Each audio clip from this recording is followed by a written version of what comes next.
Lent, I'm giving up chocolate, I'm giving up alcohol, or I'm giving up whatever it is. And it's this notion that something inside us wants to sacrifice something in recognition of God. And that's the gospel-rooted discipline that I wanted to touch on. So I've got 7 points, and don't worry, they are brief, but all of them relate to the subject that we had read for us this morning. So first of all, fasting is expected and it's not optional. And let's start with a simple observation from Jesus in this passage that we read. Jesus said, when? Do you see that? Verse 16? Straight away, when? It doesn't say if, it's when. And in the Sermon on the Mount, Jesus assumes that fasting will be a part of the normal Christian life, just like, say, praying and giving. Now that might surprise some of us, and for those who are evangelically disposed, there is a huge emphasis on grace and freedom in Christ, which is right. But grace doesn't exclude the discipline, it empowers it. Paul, when he writes to Titus in chapter 2, verse 12, said that grace of God teaches us to deny ungodliness. And that includes saying no to even good things like food for the sake of something better. And that's the notion of fasting. So Jesus assumes we will fast. He's not commanding a ritual. He is inviting a relationship. Second point, fasting expresses our hunger for God. Psalm 63 verse 1 says, "O God, you are my God. Earnestly I seek you. My soul thirsts for you. My flesh faints for you, as in a dry and weary land where there is no water." That's the heart behind fasting. It's the soul thirsting or hungering for God. And when we're fasting, we're actually saying to God, God, I need you more than I need this food. I want your presence more than I want the things that satisfy my cravings.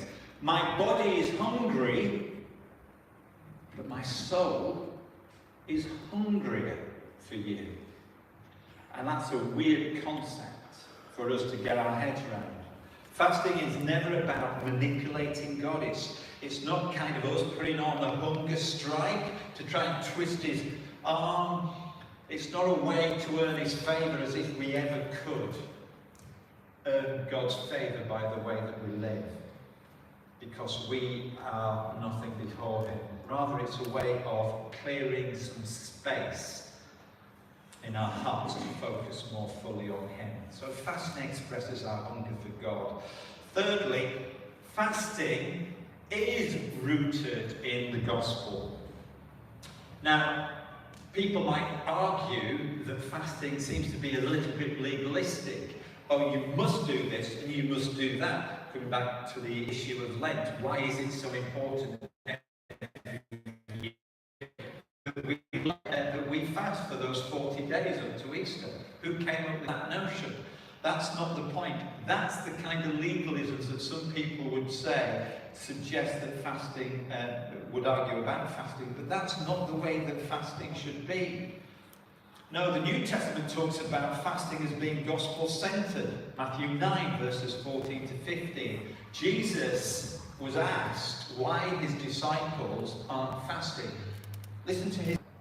Can the wedding guests mourn as long as the bridegroom is with them? The days will come when the bridegroom is taken away, then they will fast. Now we know, don't we, that Jesus is the bridegroom, and that during his earthly ministry, his followers didn't fast because he was physically with them. But now, as the believers worldwide await his return, and he will come back with a trumpet sound, and the skies will open, what a glorious day that will be. But when he does return, we fast because we long for him.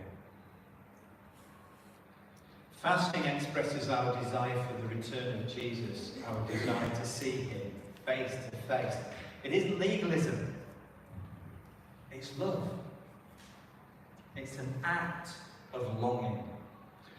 John Calvin once said, "Let us say that fasting is an aid to prayer, not a substitute for it. We fast to make room in our hearts for God." Now that's gospel-driven fasting. So we know that fasting is rooted in the gospel.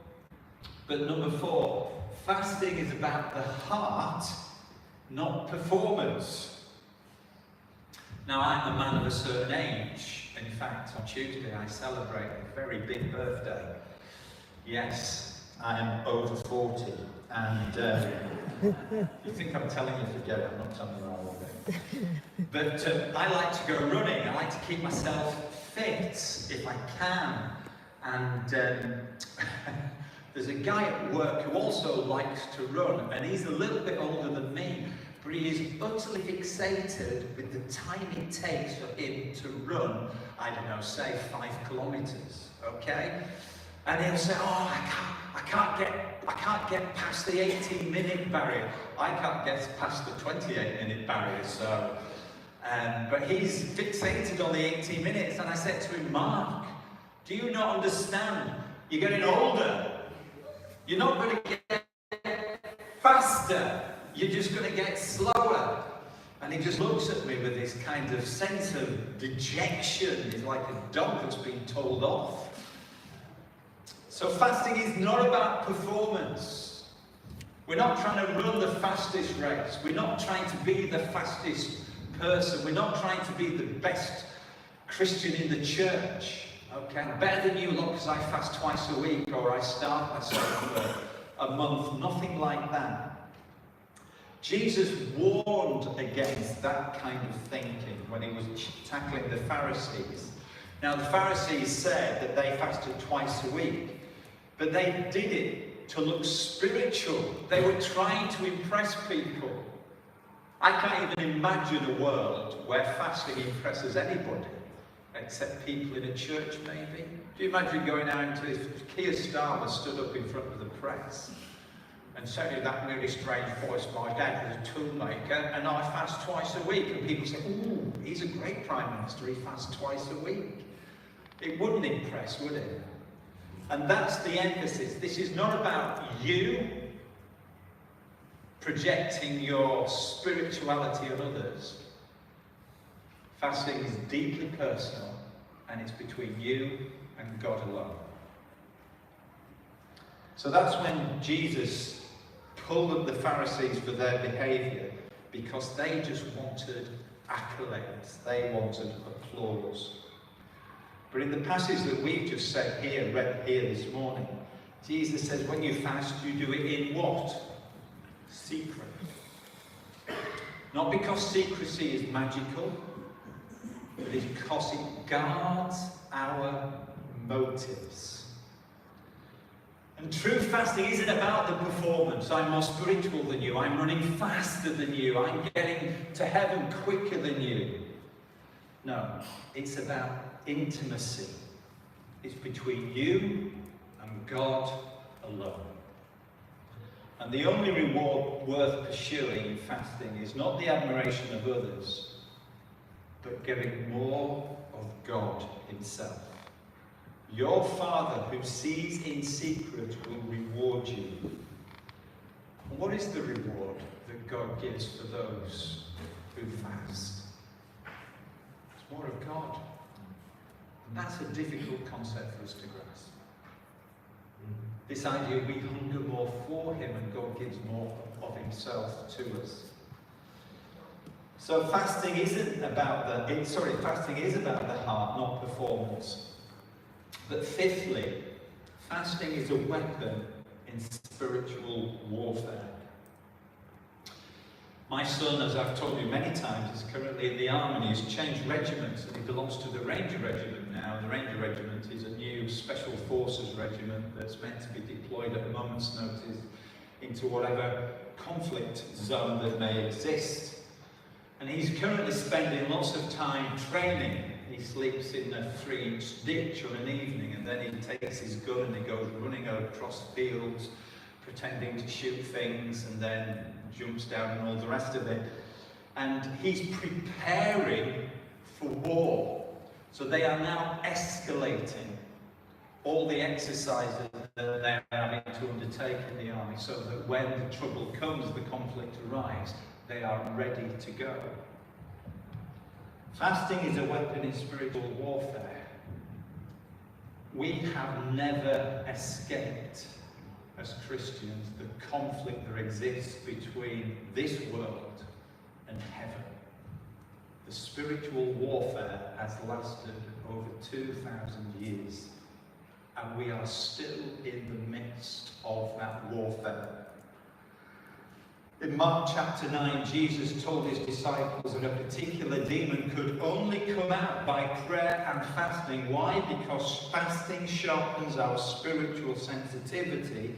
It aligns us with the Lord and his will and purposes. It allows the Spirit to indwell us more and fill us and renew us over and over again. Are we fighting temptation? Yes, we are. Are we battling some of those challenges in our life, maybe addiction or some other kind of pull on our resources? Are we praying for some kind of a spiritual breakthrough, some sin that we struggle with? Fasting can be the tool to allow you to break through spiritually.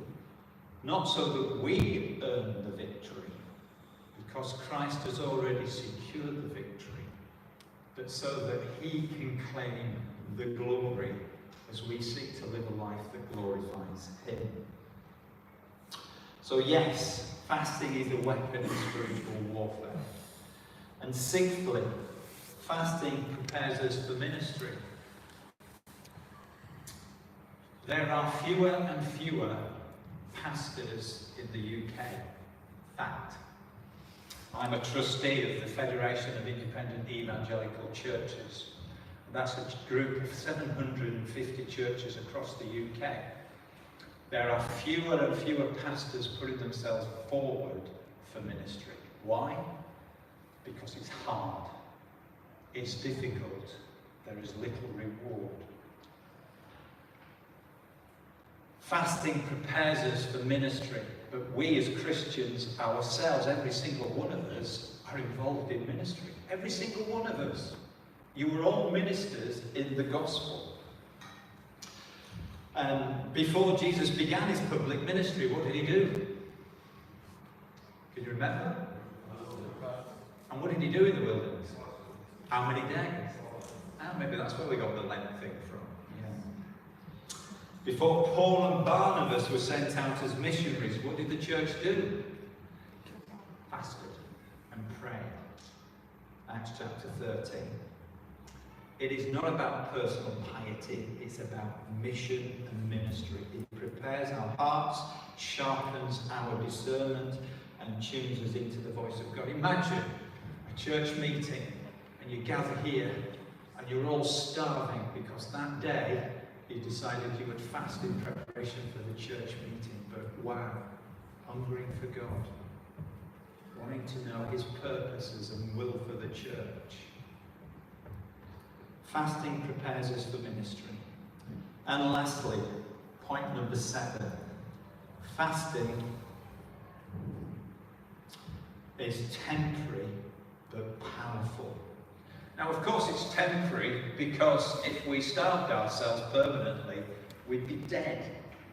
So fasting is always going to be temporary. But one day, the need for and the desire to fast will end. And when Jesus does return, when the bridegroom that we spoke about earlier eventually returns, our hunger will be satisfied. And we will be in heaven. And we will never thirst, we will never hunger, we will never grow weary, we will never grow tired. We will be in the presence of the glorious one who gave himself on the cross. Here's a question for you. What's the only man-made thing in heaven? The nail prints in Jesus' hands. And we will see Jesus, the one who gave himself for us without hesitation.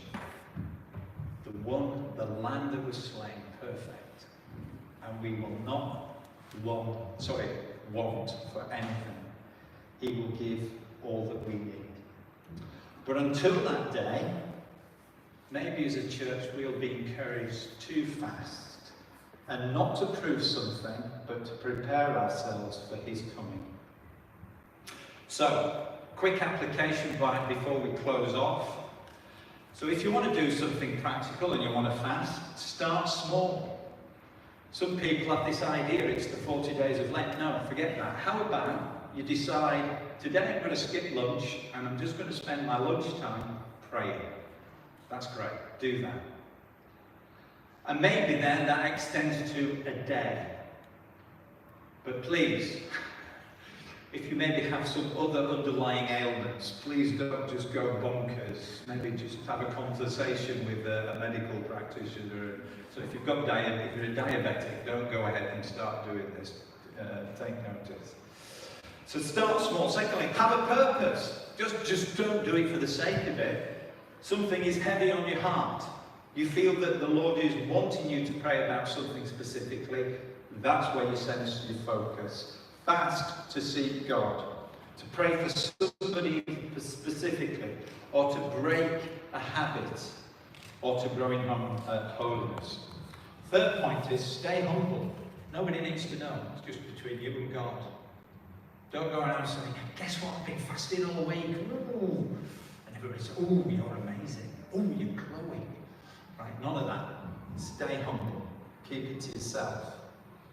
Fourthly, without a doubt, it's pairing it with prayer, just as they did in the New Testament. It was always fasting and prayer.